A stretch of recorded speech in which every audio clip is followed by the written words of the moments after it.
September 9th, 9 AD. Morning mist. Teutoburg forest of Germania. The column stretches for miles. 20,000 men, 3 full legions, the 17th XVIII. Night 9, marching in serpentine formation through dense oak and beech. The trees press close, too close. Branches scrape against Roman helmets. Wagon wheels sink into mud that wasn't there yesterday. Rain hammers the segmented armor of legionaries who've grown, soft from months of garrison duty in pacified territory. Governor Publius Quinctilius Varus rides near the front, wrapped in crimson and confidence. He's administrator, not warrior. A lawyer who crushed rebellions in Syria through taxation and crucifixion, not tactical brilliance. Augustus sent him here to transform Germania into a province, to collect taxes, build roads, impose Roman law on people who've never needed it. The Germans, Varus believes, are conquered. They attend his courts. They serve in his auxiliary units. They smile and nod when he speaks of Roman civilization. Arminius himself, golden-haired prince of the Cherusci tribe, Roman citizen, commander of Germanic auxiliaries, rides beside Varus like a loyal hound. The governor trusts him completely. Why wouldn't he? Arminius wears Roman uniform, speaks flawless Latin, fought for Rome in Pannonia. But the forest knows what Varus doesn't. Arminius has been planning this for months. Every detail, every deception. The fake rebellion he reported 3 days ago, a distant tribe causing trouble, requiring immediate Roman intervention, was bait. The route he suggested, this narrow forest path that saves time, is a kill corridor. And the Germanic auxiliaries riding in Roman ranks? They'll vanish when the moment comes. The legionaries joke as they march. They mock the Germans openly.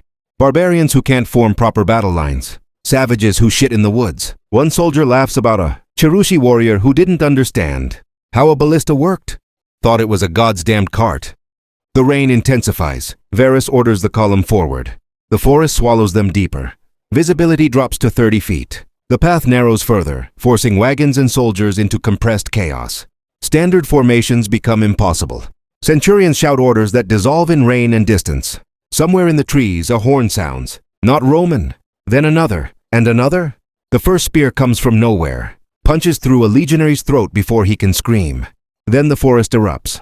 Thousands of Germanic warriors explode from concealed positions in the undergrowth, behind fallen logs, from elevated positions Romans never thought to scout. They wear no armor, carry simple weapons, iron spears, wooden clubs, hunting axes. But they know this forest, and the Romans are already dying. German warriors strike from every angle, not in organized waves, but in hunting packs that vanish before Romans can form defensive lines. A legionary turns toward screaming on his left. A spear takes him from the right. Centurions bellow for testudo formation, but the terrain makes it impossible. Trees block shield walls. Mud swallows footing. Panicked horses crash through ranks, trampling their own men. Arminius is gone. One moment he's beside Varus. The next he's disappeared into the forest with every German auxiliary. Hundreds of loyal troops simply melt away, taking Roman weapons, Roman intelligence, Roman trust with them. Some turn immediately, driving swords into the backs of legionaries who considered them brothers. Varus finally understands, but understanding changes nothing. The column fragments into isolated pockets. The 77th Legion tries to establish a perimeter near a supply wagon. Within minutes, they're encircled, butchered in the mud as tribesmen, drag officers from their horses and beat them to death with rocks. The guesstimate pushes forward, hoping to break through to open ground that doesn't exist. They march straight into a pre-constructed bottleneck where the forest path narrows between a hillside and a marsh. The Germans don't charge, they throw. Spears rain from the wooded slopes. Not wild throws, calculated, patient hunting. Every Roman who falls creates an obstacle. Bodies pile up. The living climb over the dead, shields raised, only to find more spears waiting. Some legionaries break ranks and run into the marsh. They sink to their waists, then their chests. The weight of their armor drowns them in reeking water, while tribesmen watch and laugh. Night falls on the first day. What's left of the legions, maybe 15,000. Survivors huddle in a makeshift camp with no fortifications. They're too exhausted, too broken. Sentries stand in darkness, listening to German voices in the trees, laughter, singing, the sounds of Roman weapons being sharpened by new owners. Varus orders officers to maintain discipline, but discipline is dying faster than the men. The second day is worse. The Romans try to march at dawn, south toward the Rhine, toward safety that's 5 days away through hostile forest. The Germans let them move a mile, 2 miles, just enough to stretch the column thin again, to let hope kindle. Then the killing resumes. This time it's systematic. Tribesmen target officers first, the crimson cloaks, the transverse-crested helmets that mark centurions. German chieftains have studied Roman tactics, know that without commanders, legionaries become mobs. A centurion of the 19th falls with an axe in his spine. His men watch him convulse in the mud, and something breaks. They drop their shields. Some beg for mercy in broken German. They receive none. The forest path climbs toward a ridge where Germans have constructed earthworks, deliberate fortifications built weeks ago. Varus realizes with horror that this entire route was engineered for slaughter. The ambush wasn't opportunistic. It was architectural.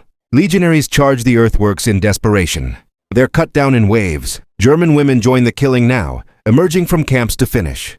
The wounded with knives, to strip armor from corpses still twitching. Children watch and learn. By the second nightfall, 10,000 Romans are dead. Varus knows what's coming. The third dawn never feels like morning. Just a gray lightning of darkness that reveals the scope of annihilation.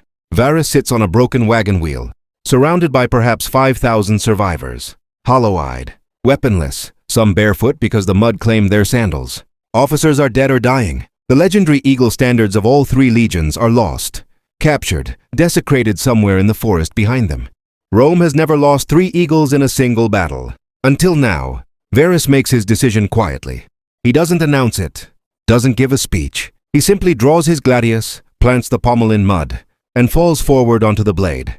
It takes him 4 agonizing minutes to die. The sword angle is wrong, punctures his stomach instead of his heart.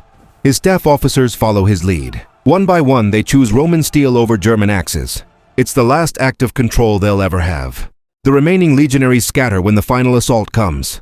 Some try to surrender. They're butchered immediately, or saved for ritual sacrifice. Others run deeper into the forest and die alone, lost, calling for comrades who are already dead. A few hundred reach the Rhine weeks later, delirious, telling impossible stories that Roman commanders initially dismiss as cowardice or madness. But the stories are all true.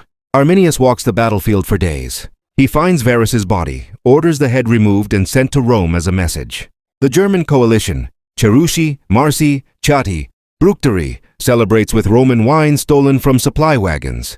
Wearing Roman armor as trophies, they crucify captured centurions on the same trees where they ambushed the column. A deliberate inversion of Roman punishment.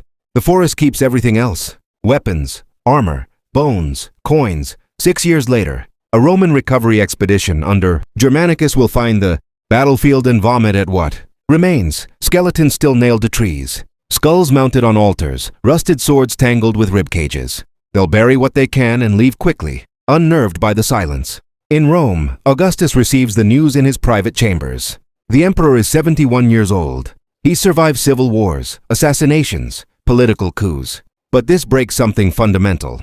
According to the historian Suetonius, Augustus wanders his palace for months afterward, occasionally banging his head against walls and screaming, "Quinctilius Varus, give me back my legions." He never gets them back. The XVIII, XVIII, and XIX are never reconstituted, their numbers struck from Roman. Military records as cursed, unlucky, tainted by annihilation. The Rhine becomes the permanent frontier. Augustus abandons all plans to conquer Germania. The dream of a Roman province stretching to the Elbe River dies in the Teutoburg mud. Arminius becomes a legend, liberator of Germania, the man who stopped Rome's unstoppable machine. Tribes that hated each other for generations united under his strategy. He proved that Roman discipline could be shattered, that legions could be erased, that the forest could swallow an empire's arrogance and leave nothing but screams. He'll be betrayed and assassinated by his own people 6 years later. Jealous chieftains who fear his power. But the damage is permanent. Rome will never march into Germania with confidence again. And somewhere in the forest, beneath centuries of soil and silence, 20,000 skeletons still rest in the dark. Testimony to the day 3 legions laughed at barbarians, and the barbarians laughed last.